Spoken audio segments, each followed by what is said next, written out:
पहला सवाल है आधुनिक काल की संस्कृत कवयित्री कौन है।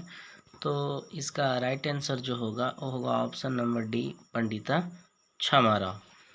नेक्स्ट है वर्तमान काल की संस्कृत लेखिका कौन है। तो इसका सही जवाब होगा ऑप्शन नंबर सी, मिथिलेश कुमारी मिश्र। क्वेश्चन नंबर तीसरा है संस्कृत साहित्य लेखिका किस प्रकार का पाठ है। तो इसका सही जवाब ऑप्शन नंबर डी होगा, निबंध।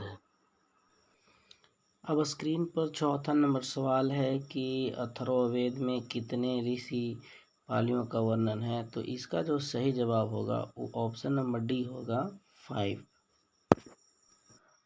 नेक्स्ट है 5 नंबर क्वेश्चन, लौकिक संस्कृत साहित्य में कितने कवयित्रियों का वर्णन है। तो इसका आंसर जो होगा बी होगा, 40। 6 नंबर क्वेश्चन है कि लौकिक संस्कृत साहित्य में कवयित्रियों के कितने पद हैं। तो इसका सही जवाब होगा ऑप्शन नंबर ए, 150। अब स्क्रीन पर 7वां नंबर सवाल है कि विजयांका का काल किस शताब्दी में माना गया है। तो इसका जो जवाब होगा वो ऑप्शन नंबर ए होगा, 8। आगे 8वां क्वेश्चन है कि पंडिता क्षमा राव द्वारा रचित सत्याग्रह गीता किसके दर्शन द्वारा प्रभावित है। तो इसका जो जवाब होगा वो होगा option number A, Mahatma Gandhi. अब आपके सामने 9वां क्वेश्चन है कि पंडित क्षमा राव के पिता कौन थे। तो इसका सही जवाब होगा ऑप्शन नंबर ए, पंडित शंकर पांडुरंग। अगला सवाल है कि क्षमा राव ने किसकी रचना की है। तो इसका ऑप्शन नंबर क्या होगा आंसर, इसका होगा सी, शंकर चरितम। आगे है 11 नंबर सवाल, सबसे आसान सवाल है कि याज्ञवल्क्य ने आम्र तत्व की शिक्षा किसको दी थी। तो इसका सही जवाब होगा ऑप्शन नंबर ए, वह अपनी पत्नी मैत्रेयी को आम्र तत्व की शिक्षा देते थे। आगे है 14 नंबर क्वेश्चन, चालुक्य वंश के राजा कौन थे। तो इसका सही जवाब जो होगा ऑप्शन नंबर डी होगा, चंद्रादित्य। अगला सवाल है कि चंद्रादित्य की रानी कौन थी। तो इसका सही जवाब होगा option number B, Vijay Bhattarika. आगे है 16वां नंबर सवाल, विजयनगर का राजा किस भाषा का संरक्षण का प्रयास किया था। तो ये तो आप आसानी से बता देंगे, ऑप्शन नंबर ए होगा, संस्कृत। आगे है 17 नंबर कि मधुरा विजयम महाकाव्य की रचनाकार कौन थी।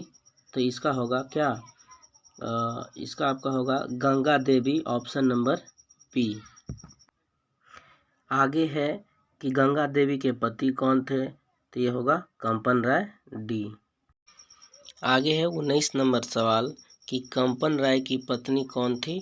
तो ये तो भी हमने पीछे ही किए, जस्ट उसका अपोजिट है, इसका होगा Ganga Devi, option number A. Next है 20 नंबर क्वेश्चन कि अच्युत राय की पत्नी कौन थी। तो इसका सी होगा, तिरुमलाम्बा। आगे है 21, वरदांबिका परिणय नामक चंपू काव्य के रचनाकार कौन है। तो इसका ऑप्शन नंबर ए होगा, तिरुमलाम्बा। नेक्स्ट है आधुनिक काल की संस्कृत लेखिकाओं में कौन अतीव प्रसिद्ध है। तो इसका ऑप्शन नंबर सी होगा, क्षमा राव। चलिए नेक्स्ट है वनमाला भावलकर किस काल में संस्कृत की कवयित्री है। यहाँ पे थोड़ा सा टाइपिंग एरर है, आप उसको समझ जाएंगे। तो इसका राइट आंसर जो होगा वो होगा ऑप्शन नंबर डी, वर्तमान काल। नेक्स्ट है विजय भट्टारिका किसकी पत्नी थी। तो इसका ऑप्शन नंबर ए होगा, शायद ये सवाल एक बार पीछे भी आया था। नेक्स्ट है कि ऋग्वेद में कितने मंत्र दर्शनवती ऋषिकाओं का उल्लेख है। तो इसका ऑप्शन नंबर बी, चतुर्विशति सही होगा। नेक्स्ट है महाभारत में किस लेखिका का उल्लेख मिलता है। तो इसका सही जवाब होगा ऑप्शन नंबर बी, मैत्रेयी का। आगे है कि गंगा देवी का समय क्या है? तो इसका ऑप्शन नंबर ए 14वीं सदी राइट आंसर होगा। चलिए फटाफट से आगे बढ़ते हैं और हमारे सामने स्क्रीन पर आ गई समाज की गाड़ी किससे चलती है, तो इसका जो राइट आंसर होगा ऑप्शन नंबर बी होगा, स्त्री और पुरुष दोनों से समाज रूपी गाड़ी चलती है। नेक्स्ट है कि सभी भाषाओं के साहित्य में कौन तत्पर है, तो इसका सही जवाब ऑप्शन नंबर सी होगा, स्त्रियां, है ना। सभी भाषाओं में, इस भाषा में भी बताया गया है कि संस्कृत साहित्य के इतिहास में जितना पुरुषों का योगदान है उतना ही योगदान महिलाओं का है, मतलब कि स्त्रियों का है। तो राइट आंसर सी होगा। नेक्स्ट है 30 नंबर क्वेश्चन, मैत्रेयी किनकी पत्नी थी? तो यह सवाल परीक्षा के दृष्टिकोण से काफ़ी महत्वपूर्ण है और इसका आंसर होगा ऑप्शन नंबर बी, याज्ञवल्क्य होगा। याज्ञवल्क्य ही थे जो अपनी पत्नी मैत्रेयी को आम्र तत्व की शिक्षा देते थे।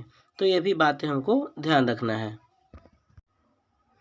नेक्स्ट है 31 नंबर क्वेश्चन, विजयांका किस वर्ण की थी?